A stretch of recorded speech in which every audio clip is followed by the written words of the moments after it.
তবে আজকের যুবকদের কি শুধু অল্প বয়সী কুমারী মেয়েদের বেছে নেওয়ার অধিকার আছে? তালাকপ্রাপ্ত পুরুষরা সহজেই অবিবাহিত নারী পায়, কিন্তু তালাকপ্রাপ্ত এবং বিধবা নারীদের ক্ষেত্রে উল্টোটা হয়। এবং বাবা শুধু নিজের বিয়ের কথাই ভাবেন তার মেয়ের আগে। এমন পরিস্থিতিতে একজন নারী কি করতে পারেন যদি তার সন্তান থাকে? বহু বিবাহ কি এই সমস্যার সমাধান করতে পারে? আসসালামু আলাইকুম ডক্টর সাহেব। ওয়ালাইকুম আসসালাম রাহমাতুল্লাহি ওয়া বারাকাতুহু। আমি বিশ্বাস করতে পারছি না আমি এখানে দাঁড়িয়ে আছি, এবং এটি একটি স্বপ্ন সত্যি হওয়ার মতো। প্রথমে আমি আমার বাবা মা এবং আমার কাজিন বোনদের সালাম পৌঁছাতে চাই, যারা এই লেকচারের জন্য অপেক্ষা করছিলেন। এবং আল্লাহ আপনাকে পুরস্কৃত করুন এবং আপনাকে সম্মানিত করুন, এবং আল্লাহর পথে বেঁকে যাওয়া প্রতিটি চুলের জন্য আপনার মর্যাদা বৃদ্ধি করুন। তাই আমার প্রশ্ন হলো আর্থিক নিরাপত্তার বিষয়। এর দুটি অংশ আছে। প্রথম অংশটি হলো ইদ্দাত পালন করা পর্যন্ত স্বামী খরচ দিতে বাধ্য, এবং এর পরে যদি ওই নারীর কোনো ভাই না থাকে এবং বাবা শুধু নিজের বিয়ের কথাই ভাবেন তার মেয়ের আগে, এমন পরিস্থিতিতে একজন নারী কি করতে পারেন যদি তার সন্তান থাকে? এবং দ্বিতীয় অংশটি হলো বহু বিবাহ কি এই সমস্যার সমাধান করতে পারে? যদি তাই হয়, তবে আজকের যুবকদের কি শুধু অল্প বয়সী কুমারী মেয়েদের বেছে নেওয়ার অধিকার আছে, নাকি বিধবা এবং সিঙ্গেল মায়েদের তাদের প্রথম অগ্রাধিকার হওয়া উচিত? এবং যদি তা না হয়, তবে কি এটি তাদের ওপর পাপ, নাকি এখানে নারীদের তুলনায় তাদের হাত উঁচুতে? কারণ মুসলিম কমিউনিটিতে এটি বেশি সাধারণ যে তালাকপ্রাপ্ত পুরুষরা সহজেই অবিবাহিত নারী পায়, কিন্তু তালাকপ্রাপ্ত এবং বিধবা নারীদের ক্ষেত্রে উল্টোটা হয়। তাই যুবক এবং ইতিমধ্যে বিবাহিত পুরুষদের প্রতি এ বিষয়ে আপনার পরামর্শ কি হবে? বোন প্রশ্ন করেছেন যে যদি কোনো নারী তালাকপ্রাপ্ত হন, তিনি ইদ্যত সময় পর্যন্ত ভরণ পোষণ পান, এবং এর পরে যদি বাবা ইচ্ছুক না হন এবং ভাই যদি সমর্থন না করেন, তবে তার কি করা উচিত? 1 নম্বর, ইদ্যত সময় থেকে যে সমর্থন পাওয়া যায়, তাছাড়া বিয়ের সময় মোহরানা থাকে। যেমন গতকাল আমার বক্তৃতায় উল্লেখ করেছি যে বিয়ের সময় নারী গ্রহণকারী পক্ষে থাকে, সে মোহর পায়, একটি বৈবাহিক উপহার, যা কোরআনে সূরা নিসা 4 আয়াত নম্বর 4-এ উল্লেখ আছে। তাই এই মোহর উপহারটি নারী দাবি করতে পারেন, এবং স্বামী বা হবু স্বামীর সামর্থ্য থাকলে তিনি রাজি হবেন বা নাও হতে পারেন। তাই এই মোহর বিভিন্ন কারণে তাকে এটি পরিবারকে বা বাবাকে দিতে হবে না, বরং সে এটি রাখতে পারে, এবং এটিও একটি সমর্থন হিসেবে কাজ করতে পারে যদি আল্লাহ না করেন তালাক হয়। এটি একমাত্র কারণ নয়।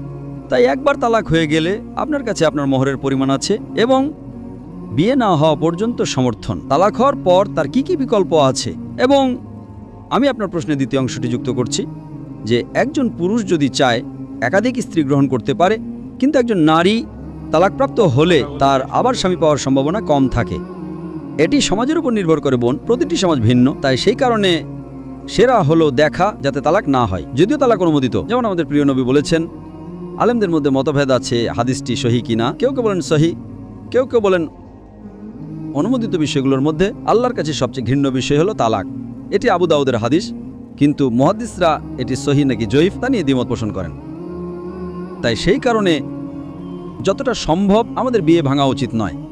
এটি স্বামী এবং স্ত্রী উভয়ের জন্যই ক্ষতি, কারণ রাগের মাথায় অনেকে আলাদা হতে চায় এই ভেবে যে এটি ফুলের বিছানা হবে। তালাকপ্রাপ্ত হওয়ার পর আবার বিয়ের বিষয়ে অবশ্যই আমি আপনার সাথে একমত যে একজন নারীর জন্য তালাকপ্রাপ্ত হওয়ার পর স্বামী পাওয়া একজন পুরুষের প্রথম স্ত্রীকে তালাক দেওয়ার পর স্ত্রী পাওয়ার চেয়ে বেশি কঠিন। এটি সমাজের উপর নির্ভর করে বোন, কারণ যেমন আমি আগে বলেছি, একটি কারণ হলো বিশ্বে নারীর সংখ্যা বেশি। তাই যদি নারীরা এমনিতেই বেশি থাকে আর তার উপর যদি তালাক হয়, আমি আপনার সাথে একমত, এটি আরও কঠিন। তাই আপনাদের দেখা উচিত যাতে তুচ্ছ কারণে অপ্রয়োজনীয়ভাবে বিয়ে না ভাঙে। এটি স্বামী এবং স্ত্রী উভয়ের জন্যই। এবং জান্নাতে যাওয়ার অন্যতম মানদণ্ড হলো সবর। সূরা আল আসর অধ্যায় নম্বর 103 আয়াত নম্বর 2 এবং 3 অনুযায়ী সূরার শেষ আয়াত যে জান্নাতে যাওয়ার অন্যতম মানদণ্ড হলো, আমি উত্তরটি আরো বোধগম্য করার জন্য একটা উদাহরণ দেব। একবার এক নবমুসলিম আমার কাছে এসেছিলেন এবং তিনি বললেন যে আমার স্ত্রী আমাকে রাগিয়ে দেয়, এবং নবীর হাদিস হলো যদি স্ত্রী স্বামীকে রাগিয়ে দেয় তবে ফেরেশতারা তাকে অভিশাপ দেয়। এবং তিনি আমার কাছে এলেন এবং আমি বললাম যে আমি খুশি নয়, কারণ সে আমাকে রাগিয়ে দেয়। তো আমি তাকে বললাম, আপনি কি জান্নাতে যেতে চান? তিনি বললেন, হ্যাঁ। জান্নাতে যাওয়ার অন্যতম মানদণ্ড হলো সবর, কারণ আপনি রাগ করছেন তাই ফেরেশতারা আপনার স্ত্রীকে অভিশাপ দেবে, কিন্তু যদি আপনি রাগ না করেন ফেরেশতারা স্ত্রীকে অভিশাপ দেবে না। ঠিক? তিনি বললেন, হ্যাঁ। যদি আপনি সবর করেন আপনি জান্নাতে যাবেন? তিনি বললেন, হ্যাঁ। তাহলে যদি আপনি সবর করেন এবং রাগ না করেন তাহলে আপনিও জান্নাতে যাবেন, এমনকি আপনার স্ত্রীও জান্নাতে যাবেন। তাই সমাধান সহজ। সবাই ভাবে সে মাচো পুরুষশালী বা সে সেরা। যেমন আল্লাহ কোরআনে সূরা বাকারা 2 অধ্যায় 127 আয়াতে বলেন যে তারা তোমাদের পোশাক এবং তোমরা তাদের পোশাক। স্বামী স্ত্রীর সম্পর্ক হলো হাত এবং গ্লাভসের মতো, এটি সঙ্গসাধিকতার, শ্রেষ্ঠত্বের নয়। যেমন পশ্চিমা বিশ্বে তারা প্রমাণ করার চেষ্টা করে কে শ্রেষ্ঠ এবং তারা চালিয়ে যায়, সেই কারণে তালাকের ঘটনা অনেক বেশি। তাই তাই ইসলামে এটি হাত এবং গ্লাভসের সম্পর্ক। যদি আমার স্ত্রী কিছু হয় তবে আমি ক্ষতিগ্রস্ত, আমি আমার স্ত্রীর চেয়েও বেশি হারাবো। যদি স্ত্রীও একটি কথা মনে করে যে আমার স্বামীর ক্ষতি হলে আমি তার চেয়ে বেশি হারাবো, তাহলে সমস্যা কোথায়? সমস্যা স্বামী এবং স্ত্রী উভয়ের মধ্যেই। তাই যখন আমি তাকে এটা বললাম যে আপনি নষ্ট করছেন, আপনার স্ত্রী জান্নাতে যাওয়া বাদ দিন, আপনি আপনার জান্নাতে যাওয়ার সুযোগ নষ্ট করছেন, সবর করেন, এবং তিনি তা বাস্তবায়ন করলেন। এরপর সমস্যার সমাধান হয়ে গেল। দুজনে একে অপরকে আরও বেশি ভালোবাসতে শুরু করলেন এবং তারা সুখে ভালোবাসায় বসবাস করলেন। তাই প্রতিযোগিতা থাকা উচিত নয় যে ও আমি মাচো, আপনি জানেন আমি গোলাম। তাই যতটা সম্ভব, এমনকি দুজনের একজনও ভালো হলে, যদি দুজনে ভালো হন তবে শ্রেষ্ঠ। আমাদের চেষ্টা করা উচিত বিয়ে ভাঙা প্রতিরোধ করার। আর যদি নারী আলাদা হয়ে যায়, যেমন আমি আপনাকে বলেছি যে বাবা যদি তালাকপ্রাপ্ত মেয়েকে যত্ন করেন তিনি অনেক বড় আজর পাবেন। বিয়ের আগে তিনি দায়ী, বিয়ের পরে স্বামীর দায়িত্ব। কিন্তু মেয়ে যদি তালাকপ্রাপ্ত হয় এবং তিনি যত্ন নেন তাহলে তিনি অনেক আজর পাবেন। তাই যে বাবা তালাকপ্রাপ্ত মেয়ের যত্ন নেন না তিনিও তার জান্নাত হারাচ্ছেন। তাই সমস্যা হলো যদি আমরা বুঝতে পারি যে আমরা এই জীবন আখিরাতের জন্য যাপন করছি, তাহলে সমস্যার সমাধান হয়ে যাবে। আমরা খুবই অদূরদর্শী। আমরা দেখছি ঠিক আছে, যদি আমার পরিবারে আরেকজন মানুষ আসে তাহলে আমার টাকার অভাব হবে, জায়গার অভাব হবে। আমাদের দেখা উচিত আমরা কি জান্নাতের টিকিট পাবো। যদি আমরা দেখি যে এই জীবনে আমাদের প্রধান লক্ষ্য জান্নাতে প্রবেশ করা, তাহলে সমস্যার সমাধান হয়ে যাবে।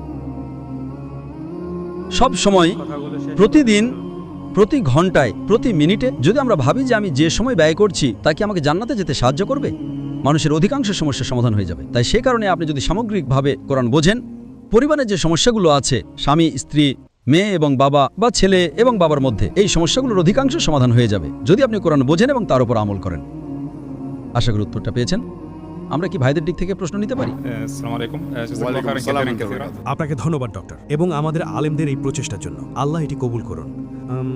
আমার নাম আব্দুল ফাতাহ এবং আমি এনভায়রনমেন্টাল ইঞ্জিনিয়ার এবং বিজনেস ও মার্কেট ডেভেলপার হিসেবে কাজ করছি। তাই আমার প্রশ্ন হলো, বিবেচনা করে যে ইসলামী শিক্ষা 14 শতাব্দীরও বেশি সময় ধরে টেকসই এবং সামাজিক দায়িত্বের নীতিগুলোর উপর জোর দিয়েছে, আমরা কেন প্রাথমিকভাবে জাতিসংঘের টেকসই উন্নয়ন ভাই আপনি কি একটু জোরে এবং ধীরে কথা বলতে পারেন? অথবা আপনি ওটার দিকে তাকিয়ে বিড়বিড় করছেন, আমি বুঝতে পারছি না। এবং আরও একটি বিষয়, মনিটর স্পিকার যাতে শুনতে পায়। তাই আপনি কি ধীরে, স্পষ্ট এবং জোরে কথা বলতে পারেন দয়া করে? অবশ্যই অবশ্যই। ঠিক আছে, হ্যাঁ, আপনি সরাসরি প্রশ্নে যান। ঠিক আছে। বিবেচনা করে যে ইসলামী শিক্ষা 13-14 শতাব্দীরও বেশি সময় ধরে টেকসই এবং সামাজিক দায়িত্বের নীতিগুলোর উপর জোর দিয়েছে, কেন আমরা প্রাথমিকভাবে জাতিসংঘের টেকসই উন্নয়ন লক্ষ্যমাত্রার সাস্টেইনেবল ডেভেলপমেন্ট গোলস কাঠামো গ্রহণ করি আমাদের নিজস্ব বিশুদ্ধ ইসলামী কাঠামোর সাথে এই লক্ষ্যগুলোর সামঞ্জস্যপূর্ণ সমৃদ্ধ ইসলামী ঐতিহ্যকে পুরোপুরি একীভূত বা তুলে ধরার পরিবর্তে? আমি যদি আপনার প্রশ্নটি সঠিকভাবে বুঝে থাকি, আপনি জিজ্ঞেস করছেন যে আল্লাহ যদি 1400 বছর আগে কোরআন ও হাদিসে ইতিমধ্যে নির্দেশ দিয়ে থাকেন, তাহলে কেন আমরা জাতিসংঘের লক্ষ্যগুলো অনুসরণ করছি? আপনি কি এটা জিজ্ঞেস করছেন? তাদের কাঠামো, আমাদের নিজস্ব কাঠামো আছে, কেন আপনারা এই লক্ষ্যগুলোর আমাদের নিজস্ব ইসলামী কাঠামো তৈরি করছেন না এবং তা অনুসরণ করছেন না? ভাই বলছেন কেন আমরা আমাদের নিজস্ব কাঠামো তৈরি করছি না? আমরা তো এই বছরগুলোতে সেটাই করছি। আমরা যে বক্তৃতা দিচ্ছি এটা অমুসলিমদের বোঝার জন্য। এই সেশনটি মুসলিমদের বোঝার জন্য যে আল্লাহ ইতিমধ্যে এই লক্ষ্যগুলো দিয়েছেন, 17টির চেয়ে অনেক বেশি। আপনি যদি আমার বক্তৃতা শোনেন, এখানে 17টির চেয়ে বেশি লক্ষ্য আছে। এখানে অনেকগুলো অনুপস্থিত, হ্যাঁ, কিন্তু 17টি যে তারা উল্লেখ করছে আমরা ইতিমধ্যেই করছি। তাই এই সম্মেলনের থিম হলো আপনাকে বলা যে জাতিসংঘ যা নিয়ে কথা বলছে তা ইতিমধ্যে উল্লেখ করা হয়েছে। ঠিক। সবচেয়ে গুরুত্বপূর্ণ লক্ষ্য হলো ইবাদত। ঠিক। সেটি অনুপস্থিত।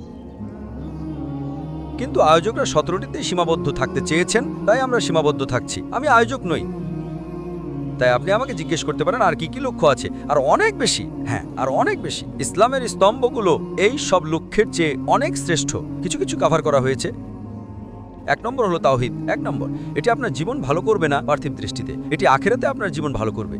মুসলিমদের জন্য ইউএনও পরিকল্পনা করছে কিভাবে পৃথিবীকে একটা ভালো জায়গা করার। আমরা পরিকল্পনা করছি কিভাবে আখিরাতকে ভালো করার।